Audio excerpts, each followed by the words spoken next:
Shane Kilkelly. And I'm Kyle Thompson. And you're listening to General Intellect Unit. And this time we are talking through an article called Digital Socialism, written by Evgeny Morozov. And when was this released? This is pretty recent, right? This is the March-June episode, or sorry, the March-June issue. Yes, the March-June issue. Okay, I'll do this again.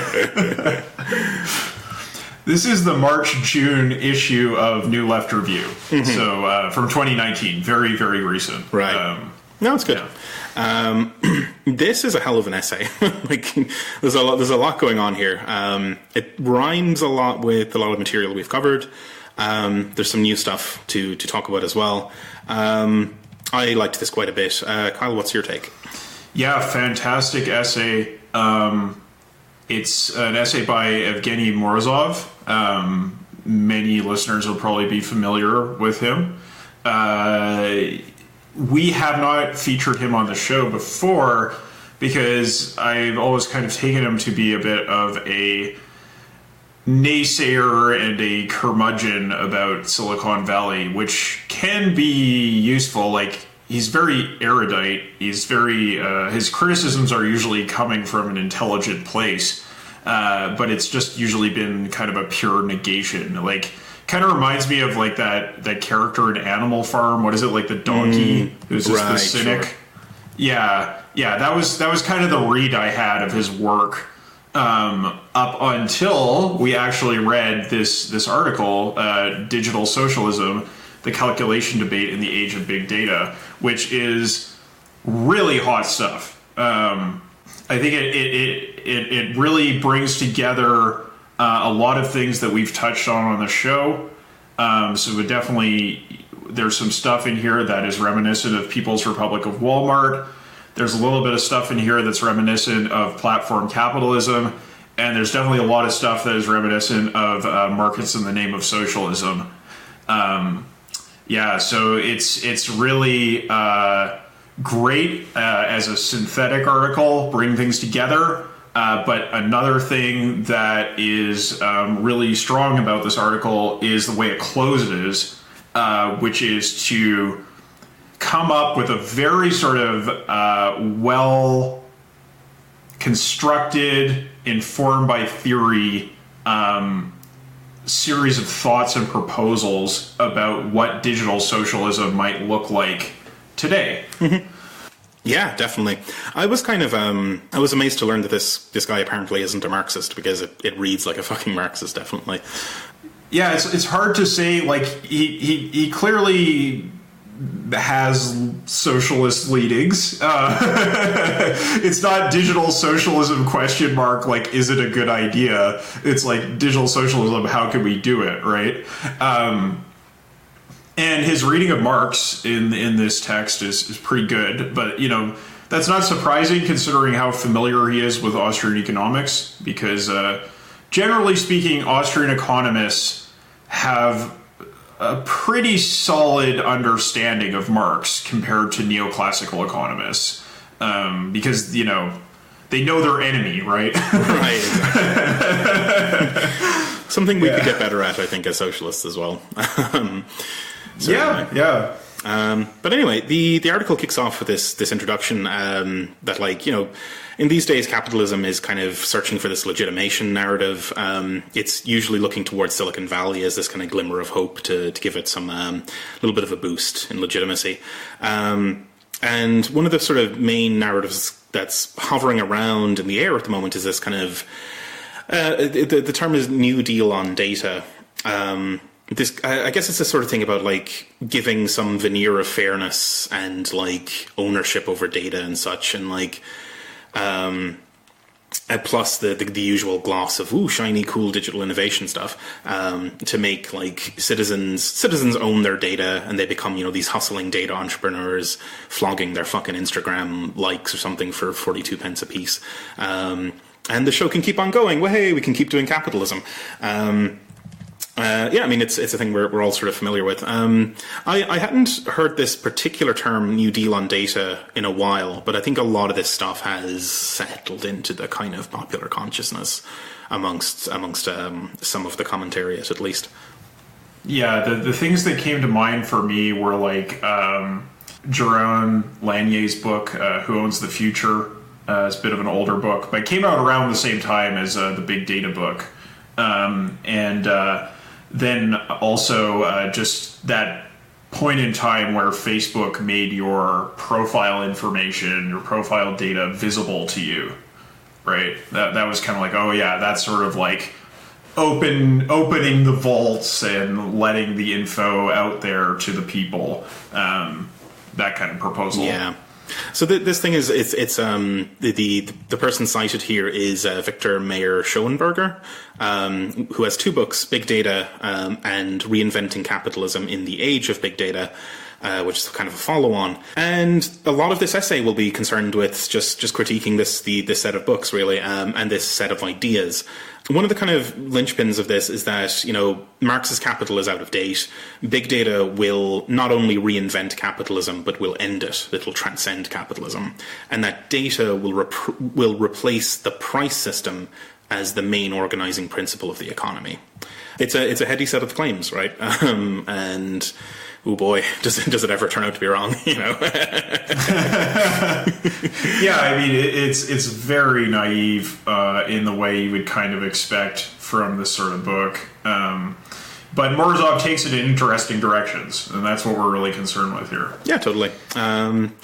It's a lot of this hinges around the socialist calculation debate and questions of like capitalist planning and so on. So there's a lot of resonance here with what we read in People's Republic of Walmart. Some of the same debates are there, some of the same kind of reframings. We'll get into some of it, but there's a huge amount to say about the socialist calculation debate. If you're just joining us now, it might be worth popping back a few episodes and getting through that one first, because we will be. Yeah, I would agree, because the authors of People's Republic of Walmart give a much better intro and summary of that debate than what we get here in this essay, because this is very much like, if you're already familiar with the subject, it makes sense. But having that primer from People's Republic of Walmart, I think, would be invaluable in understanding this essay. Yeah, definitely. Because it's a central part of that book, right? People's Republic of Walmart. It's a central part of this essay and the books that the essay is talking about. The notion of like kind of data-rich systems versus price systems and so on, and like the relation between data and price. It's often suggested that like, the age of big data obviates the need for price and so on. But like, our author here is going to dig way down into this, right? Like, and the way he sort of sums it up in the end of the intro is that this text is going to revisit and kind of revitalize the calculation debate itself, particularly kind of getting into the nitty gritty of the relations between knowledge, price, and social coordination, how big data affects all of that, and the later half of the essay will be about this kind of feedback infrastructure that emerges, and kind of summing up with opportunities for the left for how to engage with this stuff. Because I think, as we'll probably get to later, a lot of the kind of contemporary leftist ways of thinking about this stuff are kind of pathological and not helpful and wrong. So this will be a great essay to get us up to speed there. So this first section, there's three main sections. The first of which is Reinventing Capitalism -really ? In which it's definitely addressing this central claim, right? Of like, big data is going to reinvent capitalism. It's going to be super cool and awesome. It's going to transcend capitalism, whatever. Turns out that's a load of horseshit, but like, Morozov will explain why.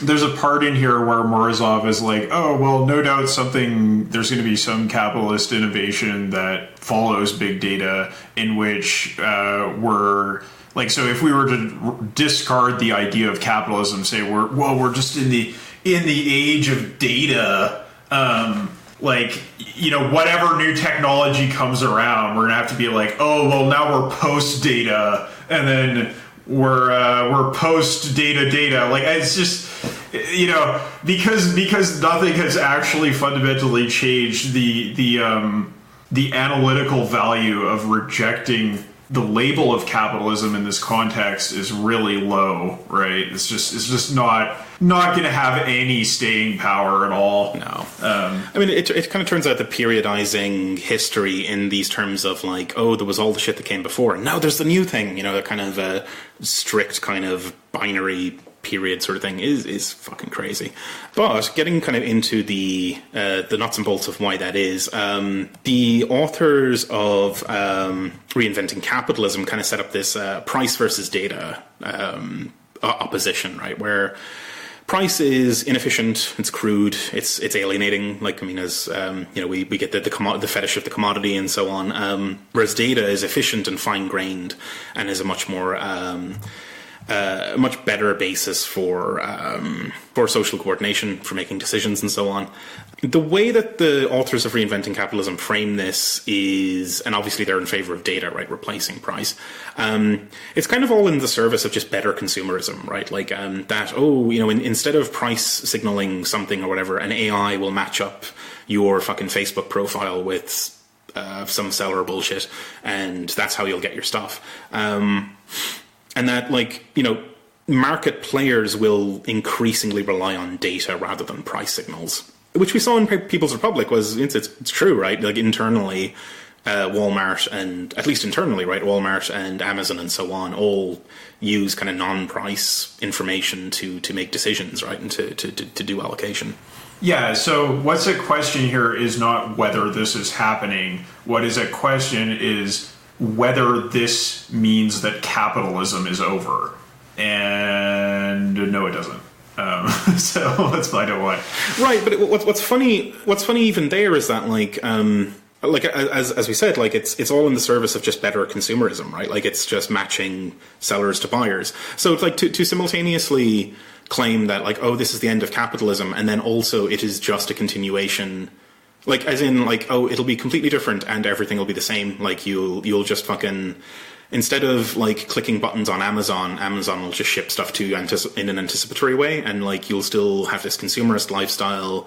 You'll still feel like shit in your job. You'll still fucking wonder whether it's worth continuing at all this kind of stuff. But it's completely different. Woo! You know, it's like, what the... It's conceptually incoherent, right, to suggest those two things, right? Like a complete transformation of the mode of production, and also this is the thing that's going to save the previous mode of production. Like, I don't fucking know how you get there without, I don't know, like lying to yourself or something. Or who knows? Well, right? I think that, like, given the read of Marx that we see that Mayer Schoenberger has, like, it's so shallow that I doubt the idea of mode of production even enters into it. Yeah. You know, which is the next section. So in what way did they get this mixed up? Mayer Schoenberger, he argues that Marx thought that money ruled the world. Mm-hmm. So he believes that Marx's critique of capitalism was mainly a critique of a money-driven society. That is, of course, like an incredibly superficial read of Marx. Extremely. You know, maybe there's a little something in there about Marx's sort of comments about mercantile capitalism, like way back in the day, but it's just, like, there's no way that that's where this is coming from. Like, they have to simply not be familiar with the stuff, right? Because, like, what this really reminds me of, and I haven't read any of those authors, but, like, it reminds me of the kind of, like, I guess, like, Occupy sort of anarcho-liberal punditry of, like, oh, money is the problem, like, it's money in politics, you know, down with the system, let's fucking do something with the banks. And it's like that mono-focus on money rather than capital. And it's like, money is the spectacular presentation. Amongst its many functions, it's a spectacular presentation of capital. And to be taken in by the impression, it leads you to crazy sort of conclusions, right? Like, yeah, that's what it really reminds me of, is like when you get into a conversation with somebody who's like kind of like almost radicalized, like they're kind of they're nibbling on the bait a little bit, and they're almost there, but like they're still in that kind of, as I said, kind of anarcho-liberal or kind of Occupy sort of thing of like just it's money, it's the banks, that's what's really wrong. Yeah, that's what it really calls to mind there. But there's loads of books making this fucking mistake, right? Like it's a completely unsystemic analysis. It fucking mixes up capital and money.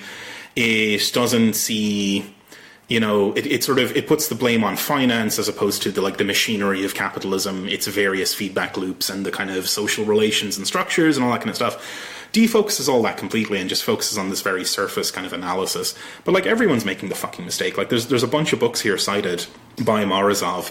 It's kind of a genre at this point, Right. Right. And in this specific case, in Mayer Schoenberger's book, so the German title of the book is Das Digital as opposed to Das Kapital.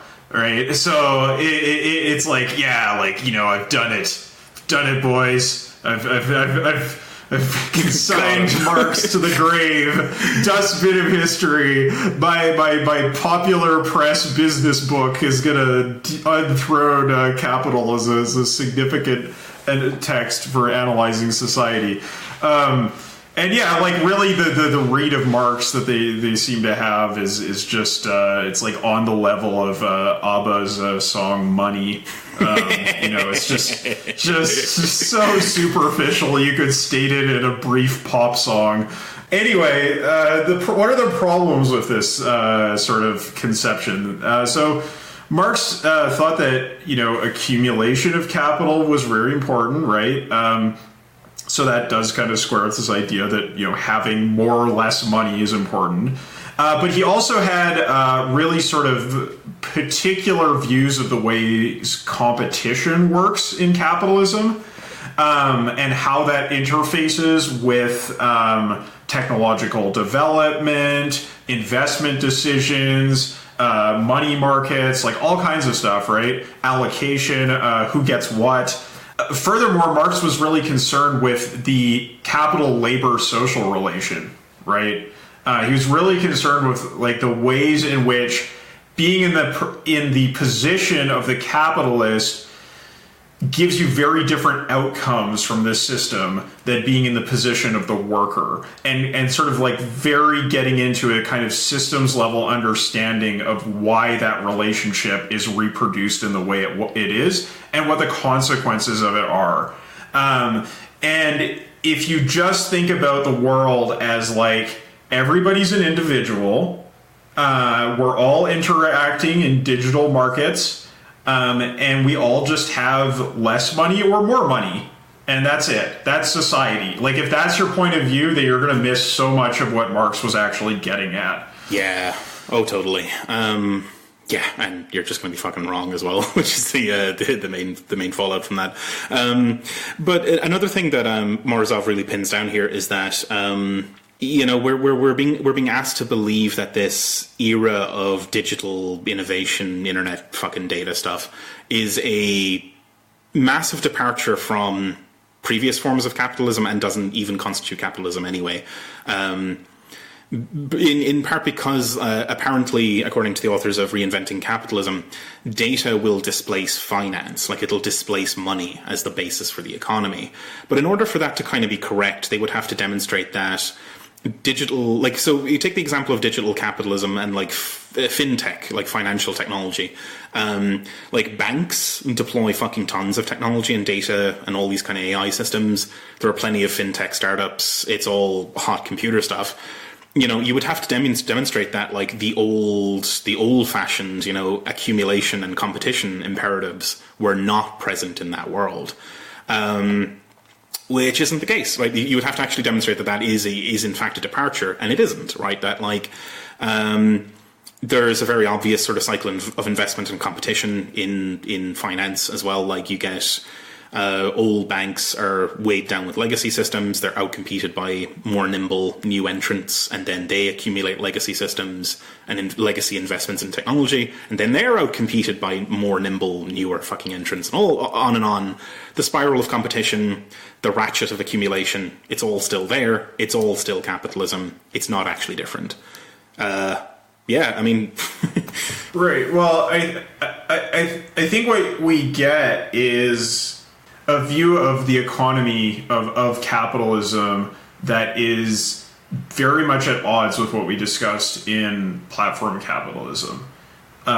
Because that book has a much more nuanced understanding of the ways in which data is rendered profitable through sort of doing the work of making it meaningful, and also the ways in which like big data, internet platforms are integrated into existing capitalist structures in different ways, right? Like they had, like Cernacek had that typology of different sorts of platform capitalism.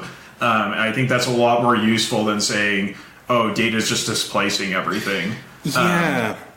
Yeah. But also, like, I mean, a really important point for Cernacek was that data is like a raw material in that it's a thing that you have to apply a labor process to. It's not a finished product. Like, it's not kind of intrinsically I guess, I mean, in the way that a raw material is valuable, whatever, but like, it's not the end of the story, right? Like, you need to have data and sufficient labor and means of production to apply to it, which is why this kind of like New Deal on data is such fucking nonsense, because like, okay, so each citizen owns their data, but what can they do with it? Nothing. Like, oh, I can get my Facebook profile and save it in a fucking JSON file on my desktop. Great. What do I do with it? Nothing. Like, because you don't have access to fucking AI clusters, you know, the means of transforming data from a raw material into something you can actually draw profit off of, which is what Cernacek was focusing as the crucial difference there, that like, owning the data is not enough. It's like in the same way that like if you discovered that there was oil under your house,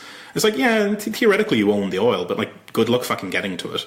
And even if you got it out of the ground, what would you do with it? You don't have a fucking oil refinery. So yeah, I guess you can keep it in buckets or whatever, you know.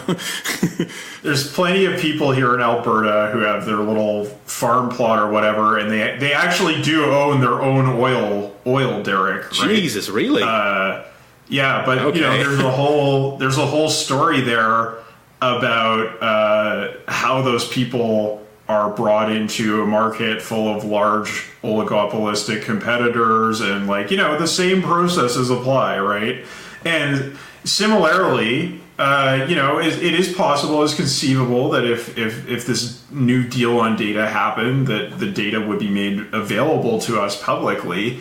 But we've already seen with free and open source software what happens given this kind of like what Morozov calls like cartel arrangement of large tech companies and an open commons of information. Like, this would not opening that our information, our personal information, or whatever data sets these companies own to the public would not fundamentally change the sorts of dynamics that we've seen in free and open source software, which do tend to ultimately favor the large cartels, which is why they keep funding the stuff in the way that they do. So, and you know, even if you do want to make use of that information, like, how are you going to make use of it? Well, like, you're probably going to try to do a startup, and then you're just going back into the same capitalist process of accumulation, right? Like, that is not... It's like stepping right back onto the roller coaster, right? It's just... Yeah, it's trying to, you know, once again, promote this sort of, quote-unquote, like, ownership society, right? Or, like, a petty bourgeois mentality among society in general. It's way back to like the Californian ideology, right? The sort of free man on the land, digital frontier shit. Yeah, Jesus, it's how funny is it that people are recycling that fucking stuff today, right? Like that, it's every cycle, right? Like you get the same thesis restated again and again. Like the dialectic of history is truly stalled, where there's no longer antithesis and synthesis. It's just the same thesis over and over again, punctuated by bubbles and crashes, right? Like, so you get your initial .com boom and crash, and then the second .com boom comes along and it's like, well, it's basically the same one, you know? And then it's like, oh, well, we're just going to repeat the ideology of the original 90s version. Fuck, I don't know. But I mean, you go to these tech hub cities I was just in Vancouver, and it's like a minor tech hub city, right? Like it's on the feeding chain. It goes like San Francisco, Seattle, and then Vancouver on the West Coast, right? But like the class war is so visible in visiting that city. Like it is like a block by block alien invasion, just digesting the city. Like just extremely bougie people coming in and displacing people block by block. And I have so many friends who are like economic refugees from Vancouver now, can't afford to live there. Like, I mean, this kind of, homesteading on the digital frontier horseshit, it's just not going to have the same purchase that it did in the 90s. When you look at these cities where the tech industry is dominant and it is just dystopian as hell, Yeah, Jesus, yeah. I get the same vibe. Like I go down to London occasionally, and it's basically like fucking Blade Runner. Like it's just like I can just see the sort of I can see the capital flowing through the fucking place, and just like the displacement of people and all that kind of shit. Yeah, it's fucking wretched. But because the imagination goes there, right? Then it's like oh, we're just gonna end up with these like gargantuan fucking hive cities of just like. The capital intelligence will just build itself a fucking fortress and push out everyone else. Yeah, I mean that's honestly what it feels like. Like I was in Burnaby. It's a smaller city in the Greater Vancouver area, and there's a big mall there called Metrotown, and there used to be just this big kind of like open parking lot space between Metrotown and the next mall over, which is like a small like ethnic Chinese mall. And in between now, they have built just like huge condo developments with like, the really posh eateries at the base. And like you're walking through like this maze of skyscrapers to get through what used to be just an open space. And I felt like I was in downtown Osaka. I was like, it really did feel like an alien invasion had just come in. Like it was like, out of nowhere, this new city had inserted itself where one used to be. And, you see that kind of stuff, and I guess you get used to it, of course. You can get habituated to just about anything, but the disconnect between what is said and what is done here is really intense these days. Yikes. Yeah. But anyway, so, I mean, the closing kind of remark in this section then is that, like, the data versus money dichotomy that's put forward in Reinventing Capitalism kind of falls apart under this analysis. But then Morozov's going to move on to talking about the dichotomy between prices and information in section 2, which gets really fucking intense. Like, this is hardcore neoclassical economics and various back and forths. So, what is going on here? Okay, so Morozov basically says, look, this book, Reinventing Capitalism in the Age of Big Data, right?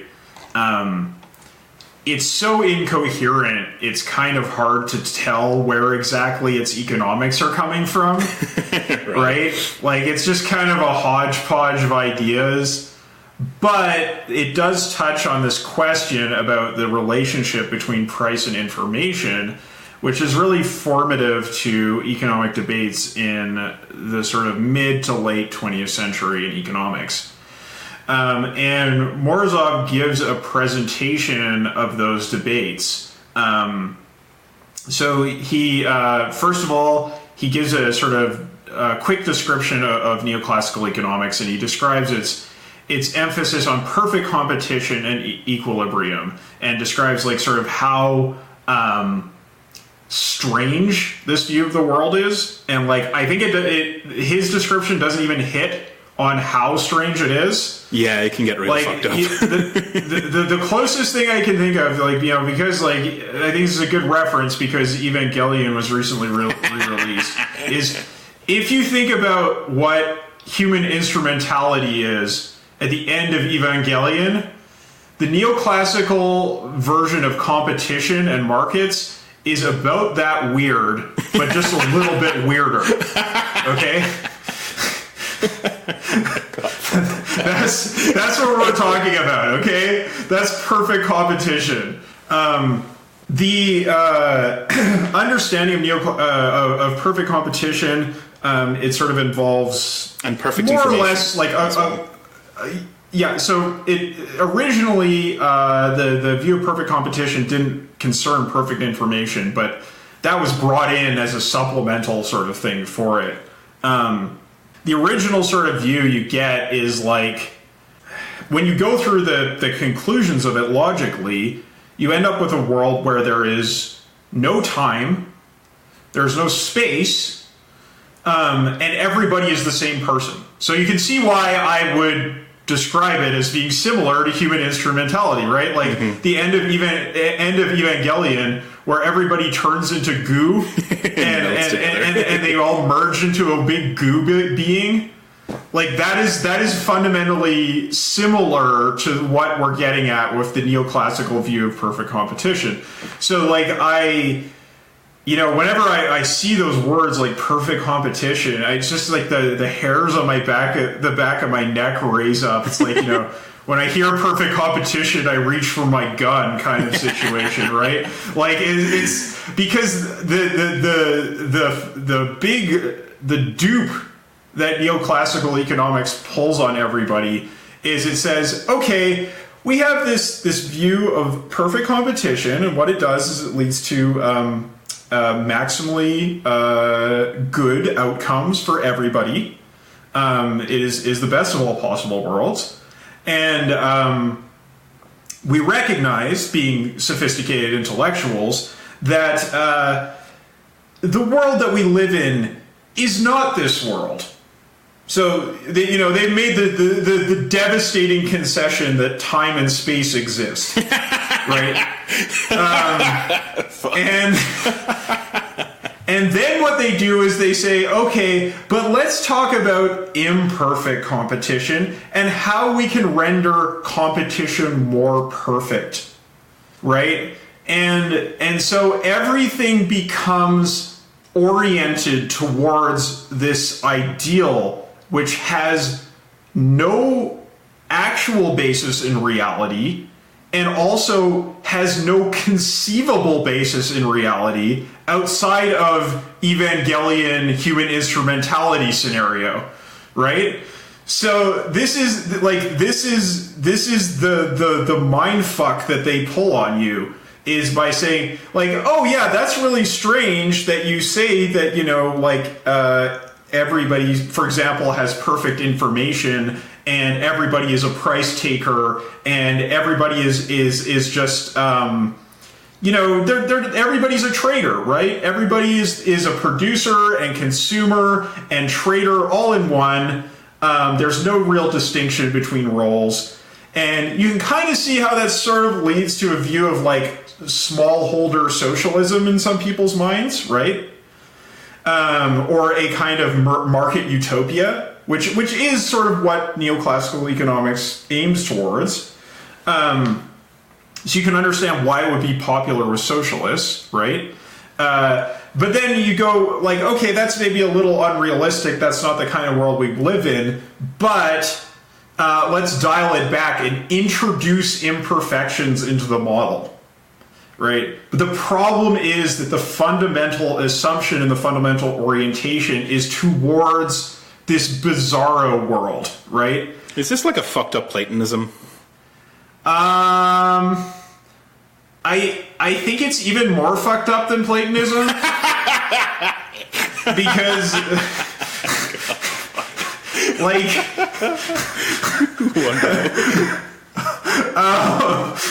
because at least in Plato, there's like forms plural, right? It's not just pure unity. Like I think there's something in neoclassical economics that gets closer to sort of to just maybe Neoplatonism, right? Like that kind of synthesis of sort of Christian adjacent ideas with Platonism.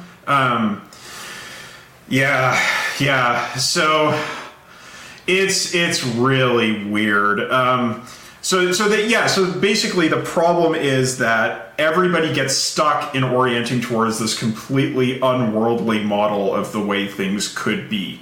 And when you compare that to classical economics or Austrian school economics, you get into a very strange conversation because everybody is talking about markets, right? Everybody's talking about competition, and in the classical school you could maybe include Marx, or say Marx is also included in this conversation, right? Marx takes most of his assumptions from the classical school. Everybody's talking about competition, everybody's talking about markets, but the fundamental background assumptions about how these things work and what they mean are radically different. So you get people talking past of each other and possibly thinking that they agree on things that they do not agree on at all. Mm-hmm. Which is something we saw it towards the end of that book, Markets in the Name of Socialism, right? Where this neoclassical stuff degenerated to the point where people could have a conversation and they could think that they agreed with each other and be arriving at completely opposite conclusions, and yet the conversation reads as if it's agreement because the foundations are so wildly different. Worrying stuff, right? That like at the foundation of our fucking present world is this vortex of bullshit. Just like, yeah. Oh, I don't know. It really gets me worked up because I'm just like, because I went through Econ 101, right? And it was I had that mind fuck pulled on me, and then it took me a long time to understand like what was actually going on there. So. Yeah, it's real just frustrating. So anyway, why is this relevant, right? Like why is neoclassical economics relevant to this conversation? Well, what Morozov basically says is that neoclassical economics, and especially the market socialism, or sort of planned socialism, that was informed by neoclassical economics, is like in a very important dialogue with Hayek's views of the market and information, informing what we understand as neoliberalism today, and the sort of background, the theoretical background of data capitalism, platform capitalism that we see today, right? Yeah. Because it's setting up this opposition, it's setting us up for this opposition between price and information, or price versus knowledge systems. Right. Yeah. So the neoclassicals, they don't start out with this view of information as being important, but when Hayek enters into a conversation with them, they take the information-oriented aspects from Hayek and they integrate them into neoclassical economics.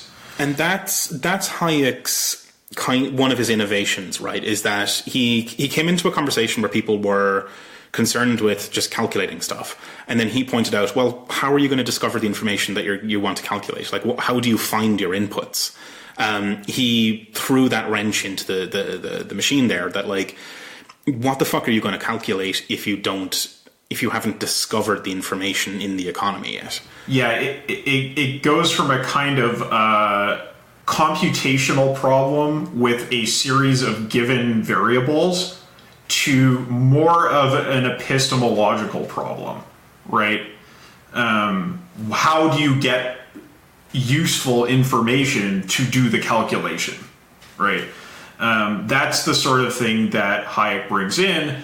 And additionally, he makes the point that the market is a necessary epistemological tool for finding that information you need. It either generates or it unveils information, or both. Yes. Right. And what the neoclassicals take away from that is, okay, so everybody interacts with the market, and therefore the market gets perfect information, and therefore we can get to our utopia. which is not what Hayek was saying. Right. Right. So Totally. this is there's a lot of misunderstanding happening here. And so the central pillar of all this, once we peel away all the layers, is this essay by Hayek in 1945 called "The Use of Knowledge in Society," and this is often misread as, putting it very briefly, that it's often read as Hayek saying that price or the market. Yeah, prices in the market condense the knowledge of society into a single figure and condense and then convey information. But that's a misreading. That's a very popular misreading. Yes. So the basic read you're going to get here is that Hayek thought that people basically take into account their local circumstances and their broader understanding of the market as is given to them by price signals, and they make decisions on buying and selling. And their knowledge is condensed into that single figure of buy, sell, and what the price signal we get back is, right? So it's the input is buy, sell in how much amount, right? And then the feedback that they get is, oh, what's the market doing? Like, is it going up? Is it going down? Where is it? That kind of stuff. And because everybody is contributing into this data set, it is actually a miraculously powerful source of information for creating a perfectly competitive market, right? That is the neoclassical read. The misreading, right? And the reason that's important for all the material that's being addressed here is that price is obviously a kind of impoverished measure of anything. Like it's a condensed figure that represents some things and obscures a whole bunch of stuff.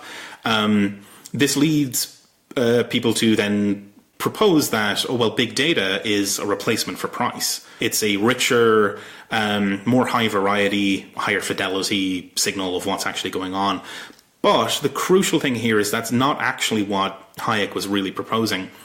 In Hayek's actual view, the low resolution signal of price is sufficient because the information is processed elsewhere.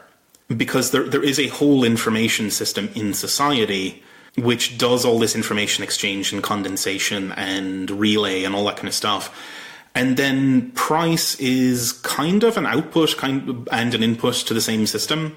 But it's not that all of society's information is condensed into price. The information is condensed all over the fucking place, and then price emerges. It gets awfully fucking complicated, though. And price also, it feeds back into that, right? So it's like, first of all, price is necessary for a market society to function, but it is not sufficient, right? It is not a sufficient channel for information to be distributed. So that's maybe like one important point. So the neoclassical view that like everybody just sort of feeds into price and then boom, there you go. That's not right? It's not sufficient. There's a lot of institutions, there's cultural norms, there's trends, there's like popularity, there's aesthetic taste, there's know-how practices, working norms, all that kind of stuff. It's all happening around this context of price happening, and it conditions what happens with price at the same time that price conditions it. Mm-hmm. So price is strangely both central and peripheral to the whole operation. Like it is in fact a complex feedback loop that it almost doesn't make sense to try and imagine it in spatial terms because it's got more dimensions than we're familiar with in spatial terms. So, but we can only touch it in these various metaphors. One of the ways I was sort of thinking about this is that the price and the information system are entangled with each other in such a way that each is kind of a cipher for the other, right? That like price is only legible in the context of a culture that understands and processes price and processes all the other information, and has these norms and has these expected behaviors in particular. Like if the price goes up, there's an expectation of behavior that comes out of that. So the variety of the problem is actually handled in multiple places. Similarly, all those other norms lean on price as their sort of crutch that holds them up. So there's something really weird about it. It's like they're kind of mutually, the information is actually distributed across both systems in such a way that neither of them actually function without each other. The other way that helped me to really understand what was going on here was to think of an example like, imagine you're looking at the deck of an aircraft carrier, right? Like you have no idea what this thing actually is, and you're just standing there and you're watching aircraft take off and land, and there's all this busyness and people are loading shit into things and cargo and all this kind of stuff, and people are scuttling around everywhere, and you're like, oh geez, this is so complex. And then you see the guys with the little semaphore flags, and they're going, holding them at crazy angles, and they're like guiding aircraft in. If you were to just take that impression and run with it, you'd end up thinking the flags are doing all the work. Right, that like the signaling of the semaphore flags is is the magic that makes the entire aircraft carrier work. But clearly that's not the case, right? Like the organization of such a complex operation is partially in the control tower, partially in the norms and the training and the sort of procedures that everyone has, and it's partially in the minute-to-minute decision-making of crew on the deck and so on. And the semaphore is important, right? Like it's part of that whole infrastructure, but it's not the main act. It would be crazy to think that the system of symbols of semaphore is somehow calculating the information of the aircraft carrier. Like that would be really straining it. And that to me is like a decent sort of example of what's kind of going on here with mixing price up as being the be-all and end-all of information conveyance in a society. Right, and the metaphor that Morozov himself gives is of a snapshot, a bird's-eye snapshot of a battlefield, of a battle in progress. So having that snapshot, having that sort of assessment of where things are kind of at is going to give you information to act on, but there's no reasonable way that you could say that is like the core determinant of what is going to happen in the battle.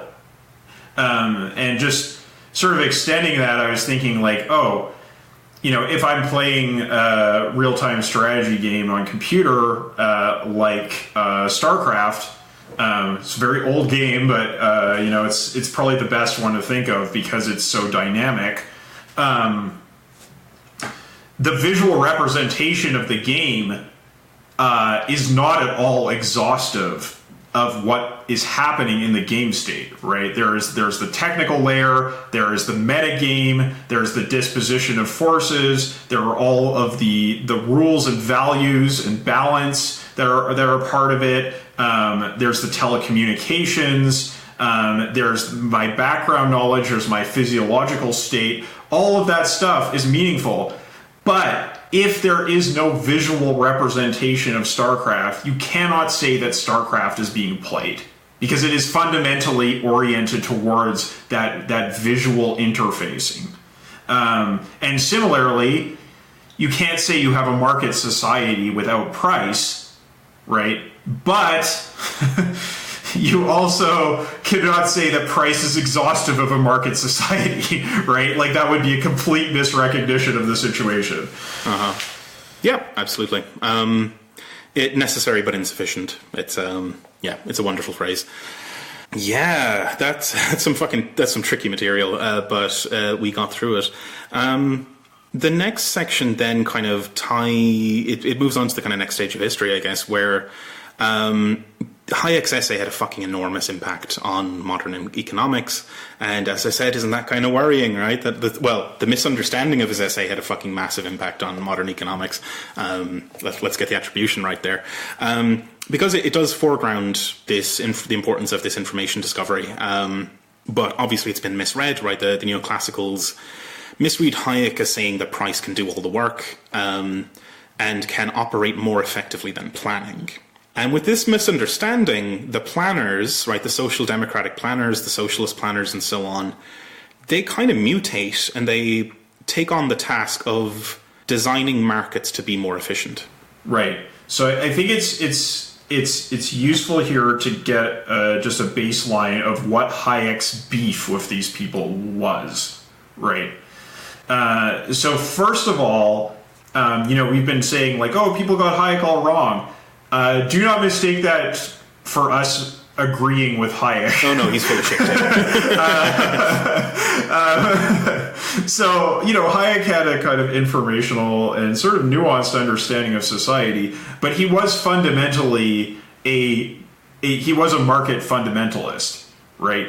He thought that this information aspect of a market society was representative of a natural social evolution that was just like natural law, right?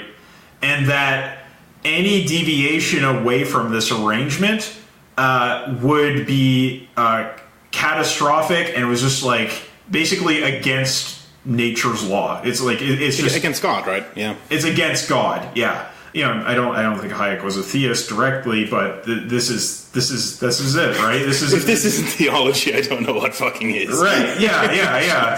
So he did have quite an interesting point of view that was more sophisticated than the neoclassicals, right, with their bizarre theology, but it was still fundamentally informed by this kind of militant bourgeois ideology you had coming out of Austria in the mid 20th century.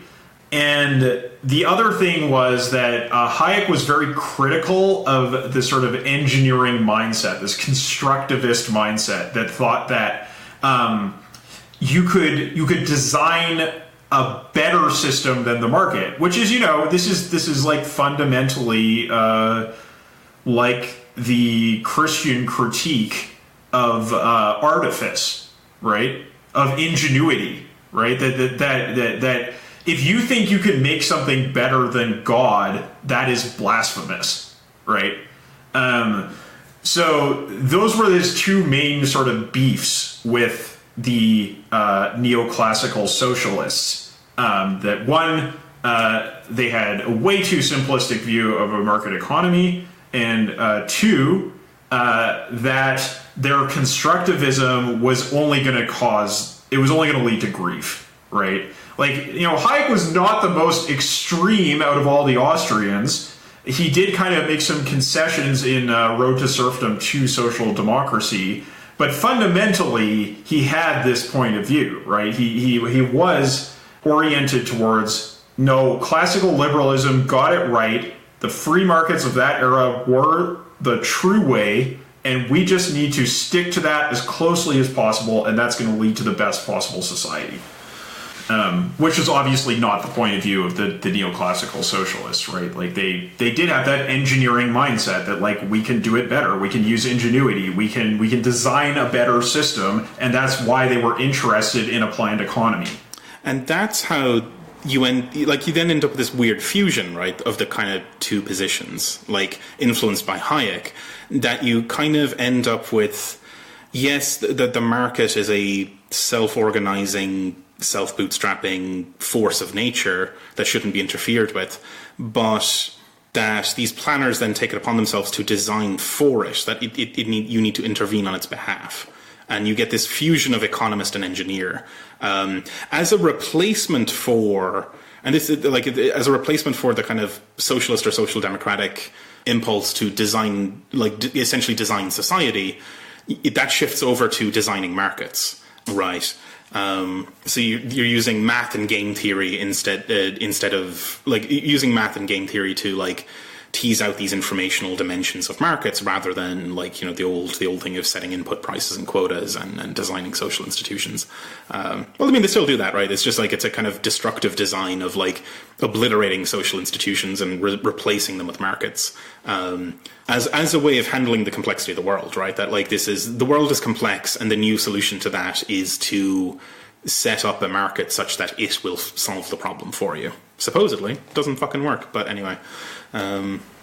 Yeah, they have this view that there are information imperfections and market imperfections that exist in the world, And engineering can bring those information systems and markets, or effectively the same thing, towards perfection.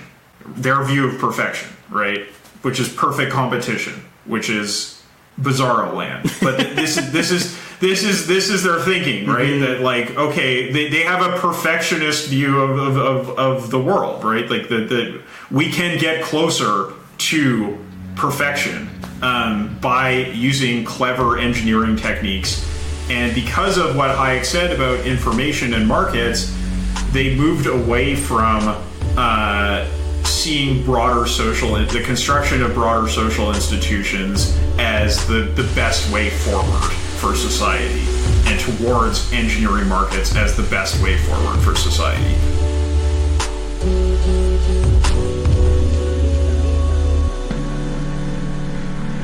Well, that's it for this episode. Join us again next time for part 2 of our discussion of digital socialism. In the meantime, you can find us on the internet at generalintellectunit.net, on Twitter at GIUnitPod. We're on Facebook, we're on all the podcast apps, so like, rate, subscribe, all the usual stuff. Also be sure to go to emancipation.network and check out our sister shows, Swampside Chats and From Alpha to Omega. They're really great shows and some really great folks. As always, thanks for listening, and we'll catch you again next time. Bye-bye.